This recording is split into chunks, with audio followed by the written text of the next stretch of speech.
পিতামাতা শয়তানের প্রলোভনে পড়ে গেলেন। কেন পড়লেন? শয়তান ওয়াসওয়াসা দিল যে আমি কি তোমাদেরকে এমন গাছের কথা বলে দিব যে গাছের কাছে গেলে বা যার ফল খেলে তোমরা চিরস্থায়ী জীবন পাবে এবং তোমরা ফেরেশতা হয়ে যাবে, এরকম কথা বল, এবং তোমরা কোনোদিন মরবে না। হাল আদুল্লুকা আলা শাজারাতিল খুলদি ওয়া মুলকিন লা ইয়াবলা, এই দুটো ওয়াসওয়াসা, চিরস্থায়িত্বের ওয়াসওয়াসা এবং অমরত্বের ওয়াসওয়াসা দিয়ে আমাদের পিতামাতাকে নিয়ে গেল। এখন আমাদের পিতামাতা কি ফল খেয়েছিলেন কি খান নাই? আচ্ছা, এখন আল্লাহ পাকের দৃষ্টিতে অন্যায় হয়েছে কিনা?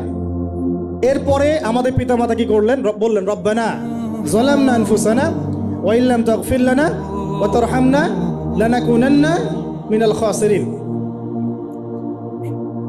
এই যে দোয়াটা তারা করলেন, এই দোয়াটা করার পরে আল্লাহ পাক কি তাদেরকে মাফ করে দিয়েছেন কি দেন নাই? বলেন, কথা বলেন। আল্লাহ পাক মাফ করে দিয়েছেন কি দেন নাই?